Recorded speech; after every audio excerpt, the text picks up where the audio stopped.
Welcome, everyone, to Beyond Surviving, the safe space for survivors of childhood sexual abuse to receive support, resources, and share their stories. Beyond Surviving is about freedom, healing, connection, and even laughter and fun. Most importantly, it's about letting go of the pain of abuse and finally moving on. I'm Rachel Grant, and for those of you who don't yet know me, I've been a sexual abuse recovery coach since 2007, and I'm the author of Beyond Surviving, the final stage of recovery from sexual abuse. You can learn more about me and the Beyond Surviving program at rachelgrantcoaching.com. Now, here today with me is my very special guest, Johanna Lynn, who is going to be sharing with us how our lives are intertwined with our parents' experiences and even grandparents. And if you want to get really woo and like really out there, because it all really does play a part, great grandparents, we're really just talking about ancestry. And as much as like my hair color has been passed down from my daddy, so has my temperament in many ways. It's a real thing, y'all, redheads. So we're going to talk about the ins and outs of this. And yes, some of those things that we've received from our ancestors, we so want to treasure and hold on to. And some of that shit we want to let go of. So Johanna's going to be here to really talk about that with us. To tell you a little bit about her, she is the founder of the Family Imprint Institute with an international private practice. She offers training to coaches, therapists, and counselors to support them in understanding the impact that unresolved aspects within the family system have on the challenges they are seeking to resolve today. And she even works with individuals to make sure they get the care and support that they need to. Johanna, welcome. I'm so glad you're here. Thank you for joining me. Oh, it's great to be here, Rachel. Nice to have this time with you. Yeah, thank you. So one of the things that I'd like to just start off with is you telling us a little bit more about you. What's your journey been like, and how did your interest in epigenetics and generational trauma really come to be? Mhm. I think even as a kid, I was fascinated why people do the things they do, and then as I got a little older, why do we fall in love with the people we do? Why are certain habits maybe harder to break away from than others? I've always just had this natural curiosity. And I guess a little over 20 years ago, my journey led me into becoming a massage therapist. And so I would get to work with these amazing clients that might come once a week or once a month. But at any rate, we were developing a relationship. And I really got to learn what they were holding in their body, that lower Mm, back pain or the mm-hmm. left knee that kept, bunging up on them. Yeah. It had more to do with, say, the job they wanted to get out of, but couldn't seem to find the courage, or the marriage they kept complaining about, but would still get stuck in the same arguments. And so I was really, came across, as luck would have it, I crossed paths with one of my most influential teachers. And this sort of really encouraged me to learn about epigenetics, this family imprint. And it all kind of came together that none of us get to be the way we are by accident. Mm. And it's just been a real love affair since then, this idea of kind of being a detective for I each of love my that. clients. Yeah, and figuring Yes, out me why. too. I so Oh, dig it. I so dig it. Yeah, similarly, always mm, fascinated by how do we become who we are, why and how. And then when we want to shift or change something, what do we do about that? Now, could you give us like maybe the kindergarten version of an explanation for like what is epigenetics? So for anyone who's listening who maybe hasn't heard that word or term or isn't familiar with this idea. yeah. So our DNA, we all know that's sort of the package of information we receive from our parents. This sort of sets up our hair color, eye color, all that good stuff. Epigenetics refers more to the environment that those cells are expanding in. And so the environment of our family really shapes perceptions. It even has so much to do about what are we stressed about? How is our anxiety level? How safe do we feel in the world? So epigenetics is how the DNA is sort of responding to our environment. I love that. One of the things that I found really fascinating as I was reading and learning more about this topic is when I started to think of it a little bit like these light switches, Mm, right? And like our DNA might hold a code for very particular like things. yeah. And some of them, when we're born, they're just on, like it's there, it's on. But then in our environment, if we come into a very specific experience, we have something happens, then it can flip that switch that otherwise might have just remained in the off position, if you Oh, will. Is that's a that a great fair way to way to put think it. about it? Oh, I Okay. love that metaphor. And what's beautiful about this healing work, we can literally switch off some of those more negative things. That. Yes, Yes. Johanna. That Yes. right there. Okay, so it got flipped on, but y'all, you're not stuck with that on switch. You can switch that back off. Yeah, that's powerful. And that's really good news because I know when I first started reading about epigenetics, I was like, oh no, like there can be a real sense of like, uh-oh, like I'm now stuck with something. It's irreversible, but actually, there's a lot that we can do to address that. So I'm excited to get into that. Mhm. Before we get to that, though, let's talk about a little bit about why this is so important. There's this little line between, in psychology, it's always your mother. Yes. How many jokes are about Oh that, my right? God. And it's so bad. What about the dad? Come on, y'all, or the caregiver, whatever. But it is so very true that, our lives are intertwined. We're living in this environment with whoever our caregivers are creating this environment. And that is very much formed and influenced by their own lived experiences, their history, and then so on and so forth, all the way through our family tree. So talk with us a little bit more about like how we are can be impacted. What are some of the specific ways that we can be impacted by the experiences of our ancestors? Mhm. So let's use a pretty charged example. Let's say we've got a grandfather who was in a war-torn country or who became a prisoner of war and came home irrevocably changed. He's just not the same person. This creates a change inside of him. So now our father didn't have any war experience, but lives as if he did. The epigenetics that is shared, that is very much passed down in the chromosome, becomes a part of our biology, is living in our father. Therefore, when our life comes along, it's a part of us.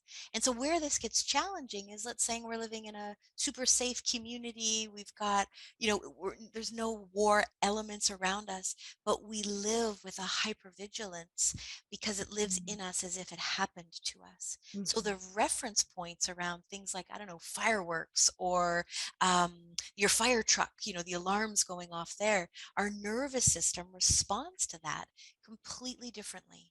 Mhm. Or if one of our grandparents or parents grew up in poverty, there's this place of no matter how much money we may feel, okay, I'm comfortable, I'm safe, I'm secure, there's always a sense of that rug's going to get pulled out from under me. Or this Mhm. feeling of there's never quite enough clients or therefore money in the bank. And so we're always sort of chasing this feeling of enoughness. So it can Yeah. come in all kinds of different forms, but that's why I joked about the detective piece. We're kind of looking for in the family tree, where does this make sense? This Mm. anxiety, this depression, this maybe even lack of self love. How does this fit? And then Yeah. what can we begin to do to unravel that? So, if I'm understanding correctly, so we take a person who lives through a trauma, we'll generalize to a trauma. And in the course of that, experiencing that trauma, this changes their DNA, right? And Correct. then behaviorally, their nervous system changes. And even the way that the brain may be wired or the way that Correct. the brain is responding to the environment. So, it is a great example of somebody who's been in war because they come back to their hometown and loud sounds can set off the system because the brain is still activated by That's, that stimuli. that's Yeah. right. And so then that person has a child, and so we're passing along the DNA on the DNA level, but then also the way that that person models things for the child. So it's all of this that the beautiful forever ever ongoing conversation of nature nurture, right? And so we've got the epigenetics set up such a way, but it also has to do with the way that the parent maybe even models or shows up in times of like stress or anxiety. Do you agree with that? Do you think You that's right, touch or on is it? such an important part here. So important because healing really comes down to how we make sense of what happened to us. Yeah. Likely so many of your listeners, it's just simply not okay what happened, that capital T trauma. Yeah. There's no way to, soften that. This is what we're dealing with. So now it's how do we make sense of it that often helps us to get through that healing journey, because then it changes how it sits in our body as that reference point, Mhm. and at the end of the day, how it's then passed along to our children. Amazing. This reminds me a little bit of what Dan Siegel talks about in his book, Mindsight. And I won't go into a lot of the details, but the final beat of this book has everything to do with the fact that as we are living our lives and we're beginning to heal, right, such that we are changing our behaviors, our reactions, our responses, it's not just behavioral change. It's not just like emotional capacity. Like we literally are changing our brain and Yes. changing our nervous system. And then if we choose to have children, I would argue that you don't even have to have biological children, that it could be even just children that you are parenting, but that you then are passing that new DNA down. And so I love this idea. Like, yes, we can have generational trauma, but we can also have generational growth and healing. Oh, When yes. there's a point of inflection, right? There's a point where that generational trauma becomes intercepted because somebody along the line does something different. Is that That's right? right. Yeah. That's it. Generational resilience, I think Resilience. I we're love that. so Generational quick to, resilience. yeah, I love it. I think we're so quick to look at what went wrong and what do we need Yeah. to do about that. And we have to Yeah. equally hold what went right and who came through the fire, kind of like the phoenix rising, and Mm-hmm. it's incredible to keep our Yeah. eye on that too. This for me brings up another really profound piece of the puzzle. And it's, when I'm in the Beyond Surviving program, there's a lot of work that we have to do to start to be able to get this perspective. But, when people have experienced trauma and they haven't had any support or healing, then people are going to keep doing what they've always done. Yeah. And so when we look at a parent who experienced some sort of trauma and then they were aggressive, they were abusive, they were violent, um, that's the extreme end of the case, but it can be also things just like neglect, abandon, all of it matters. All of it matters. But the point being is that we potentially can start to have a little bit of perspective about that.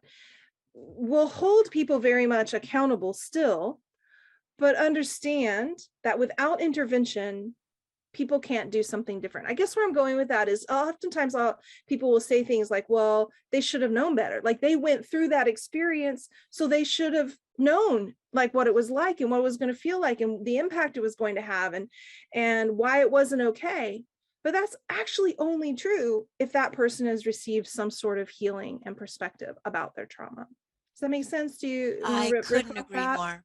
I couldn't agree more. And I think that's a big part of the healing movement from this approach, to begin Mm-hmm. to build compassion and understanding that this element we talk about a lot is hurt people end up hurting people. This familiar cycle of pain just gets recycled. Yeah. And although we should think, well, I was that person, why would I go and harm someone that way? It's just human nature. It Yeah. sounds funny to say that, but until we have committed to that healing work, built that self awareness, really began to heal the deepest parts, that making sense of the Mm-hmm. trauma. If Mm-hmm. that's not able to happen, we tend to go back into the familiar, as dysfunctional as that might be. Yeah.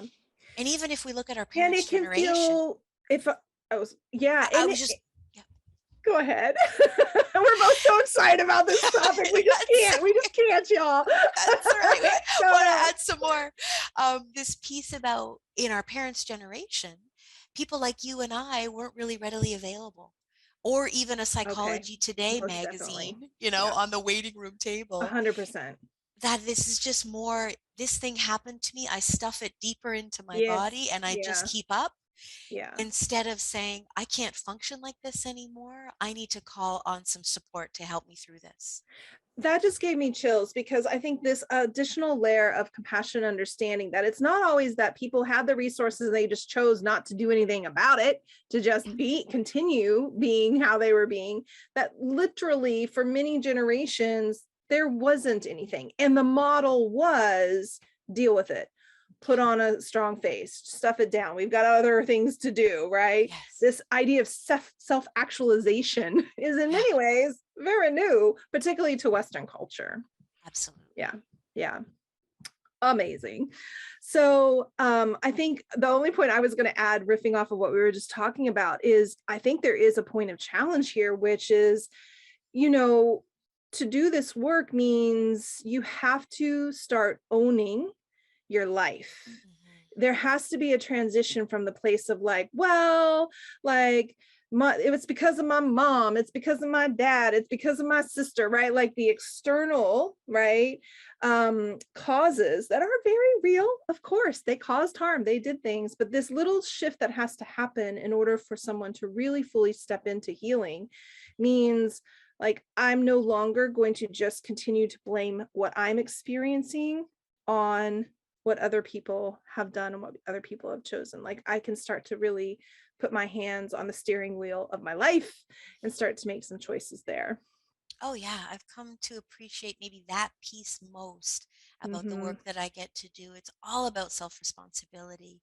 And I think, it's no surprise to any of us who've been on this growth journey. The only one that we can change is ourselves. And so Yeah, to really recognize what is it that I can do in this very difficult situation where I'd like this person to change and this person to acknowledge, let's just let all that fall away and we step into what we need to do for ourselves in any given moment. beautiful. On that note, let's take a quick break. And when we come back, we're going to start to get into some of the nitty gritty of that. So we've made the decision, we've made the choice. I'm taking ownership of my life, and I want to start to break free of these emotional patterns. Maybe I want to make sure I don't actually marry my dad. Or my mother or my who other, like, because this is like for me what I love about what you bring to the table is how this shows up in our relationships in the present day. That's so critical. So let's take a quick break and we'll come right back. Are you ready to take charge of your brain and kick PTSD to the curb? Then check out my 28-day boot camp for the brain, 5 foundations for healing your nervous system.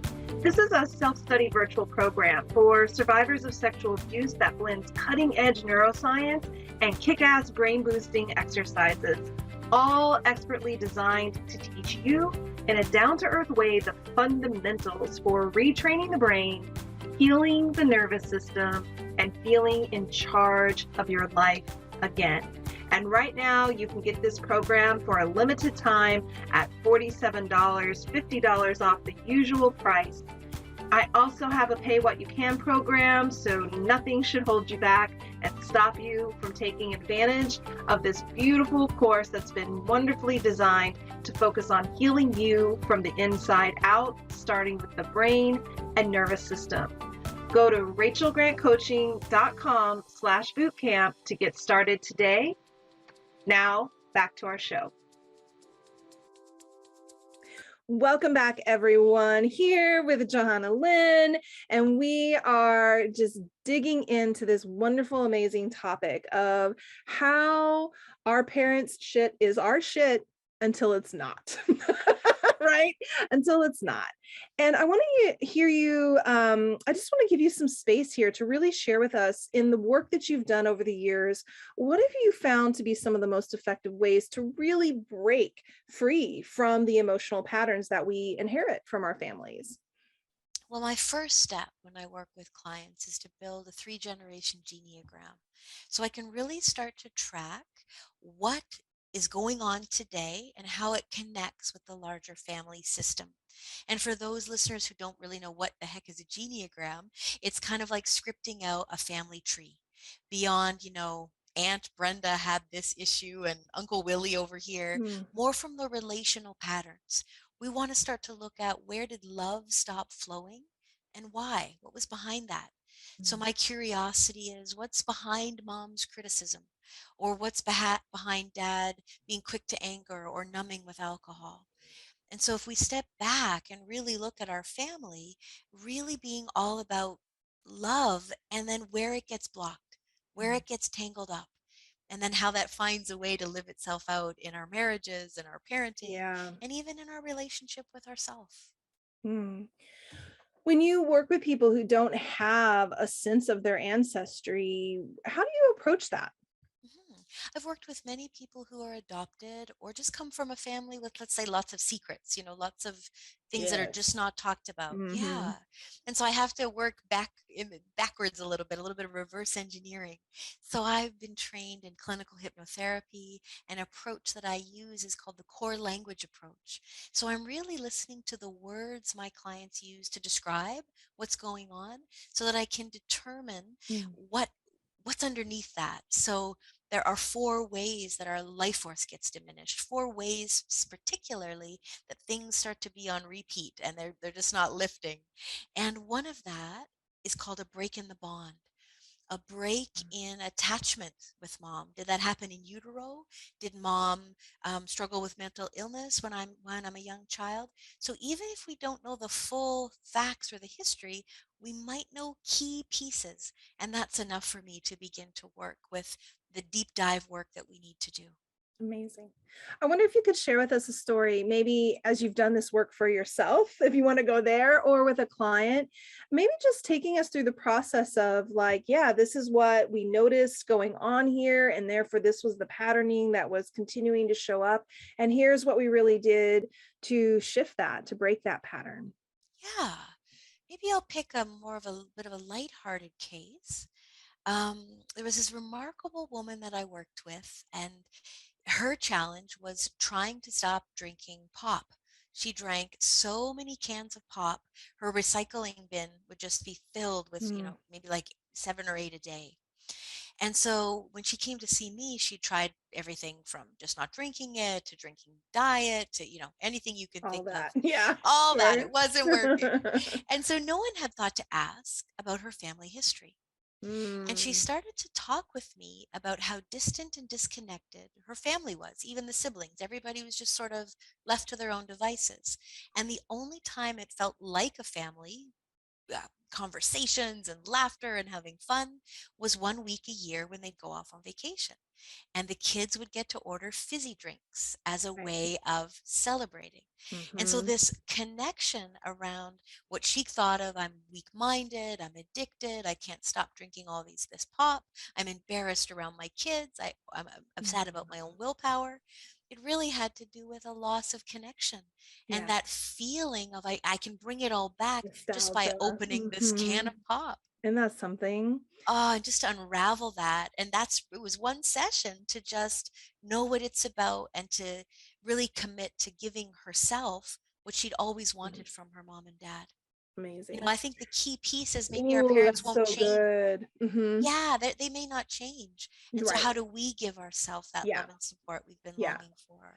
And so as she started to actually meet the actual need of like connection, nurturing, support, community, then this kind of coping strategy filler, it was really just a filler, the pop, Yeah, could go away, right? She could start that's to make it. different choices about what she was using to nourish her body and how to meet that need. Yeah, Yeah, totally get that's that. it. Amazing. Hmm. One of the places where there's this great book, I'm forgetting the author, and I'm even going to forget the title. Hello, y'all. You're welcome. It's a Oh great my book. gosh. Getting the love you want. Okay, there it is. Getting the love you want. Getting the love you want. What I really appreciate about that book and their approach is they are talking about how the models that we have seen, we continue in the wounds that we've experienced in our life, we continue trying to sort out in our adult relationships. And that could be friendships, that could be at work, it could be a sexual partner or lover. Um, and that are in our relationships is where we're often seeing these patternings kind of showing up. So when you're thinking about people who are really struggling in their relationships, it might be a marriage, it might be as a couple, it might be just in general, or with parenting. Like I know, well, these are two big topics, so let's take one at a time, I suppose. In relationships, like where does one begin when it comes to trying to really look into family history and think about how do I want to change the way that I am relating to others in the world? What do you find to be some really good questions or a starting point to explore that? The first starting point is to recognize that for all of us, mom is our first love. And she acts like a blueprint for how love goes forward from there. So if we have a really difficult relationship with our mom, it's like all the elements that represent motherly love, from comfort, nurturance, and a sense of security, can feel like it's missing in our lives, can Mm, feel like it's missing even in our partnerships. mhm. So we end up in this place of, no matter how much we have, or no matter how much is good in the relationship, we can't actually access those parts. And so, Amen. so much about what goes on in anyone's marriage has to do with each other's family of origin. Mhm. Mhm. So just beginning, I love that the power of even just starting with the relationship to mom Yeah. and using that as like the first lens to which to look at, like, what have you come to know and believe about love and nurturing and connection by way of that relationship, the pros and the cons of Yes. that. Yeah, Well, beautiful. and even noticing, and even in the pop client, she talked a lot about how much she leaned in to her spouse to give that time, Mm, attention, care that she believed wasn't possible at all from mom or dad. right. So to notice, that's just the unconscious instinct. We just kind of hope that We we'll gain crave that from our that. loving partner. Yeah. Exactly. And Yeah. yet it puts a lot of weight on the relationship. Yeah, that's a lot of Yeah, pressure to be responsible for somebody else's completeness that's or good it. feeling good. Yeah, So we totally. got to go back to the source so that our relationship has a chance to flourish. Yeah.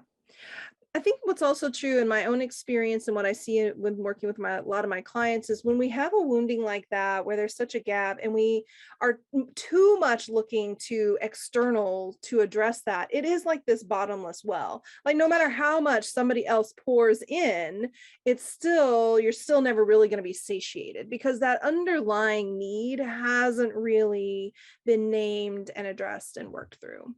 Yes, I Yeah. couldn't agree more. Yeah. I know a lot of my parents come to me through the lens of I don't want to pass down all this shit to my kids. I really want to model something better for them, and they're on the right track. I know because they're already aware that they are like it starts with me. I can't just Yeah. do some nice little different parenting techniques or strategies and that my kids will be all right. That it really has to do with the shifting of your DNA, the shifting of your sense of self, the shifting of your awareness and your mindset and mindfulness. When thinking about how you work with parents and where you start with them when they're really wanting to break, create generational resilience instead of an ongoing generational trauma, where do you begin there? Well, I think for everything, it's really looking at it from that systemic lens. So Mhm. sometimes we have to take, 100 steps back to take Yeah. in the full picture. And sometimes with parents, the first step, there's almost, well, there's such concern. As a parent myself, of course, if there's something up with our child, we just want to get them the help they need straight away. And really, the best thing that we can do is to look at the challenge with our child or the behavior that we're concerned about and notice, could their behavior be pointing to something unresolved in me or unresolved in their, Whoa. Okay, y'all. yeah, Yeah, we better just repeat that. that's it. A lot of parents just turn this podcast on. What? It's me? No, no, no, no, no, no. Is their behavior pointing to something that's unresolved in me? Yeah. Y'all better sit Or with that or their question. dad, or what Yeah, goes on between the our people relationship. around. Yeah. Yeah. And so this piece that comes up pretty often when I work with these many of these moms that I'm thinking of, cases are coming to mind where the child feels so needy, so relentless. It's just lie with me, be with me. It feels so all encompassing. And I guess, yeah, that could be describing motherhood, but a little more than that. Yeah. And so if we sit with that, how much of your own little girl needs went unmet? Oh my How goodness. much of the time Yeah. did you have to fall asleep on your own and maybe feel scared in the dark, but don't dare call out? And so much of our why it might be so heavy or feel like such an irritation is because it kind of rubs up against an unmet need inside of ourselves. Yeah. Oh, so powerful. We really need like another hour, I think, to go fully into this. But I think we've given you all a good little teaser and snapshot of why this is so important and where to begin getting curious and, beginning this inquiry so that you can be a change maker in your ancestral line. And I think that's something to be super inspired by and excited about. And for sure, if you want to dive into this deeper, then pop over to johannalynn.ca. I'll make sure that link is in our notes so you can connect there. And then you also have a women's group that I'd love you to just share about and talk a little bit about so folks will know how they can get even further connected with you.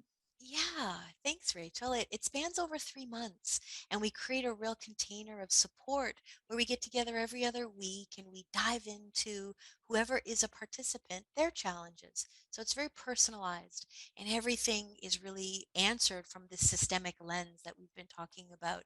So sometimes when we try to deal with it head on, we may not be seeing the full picture.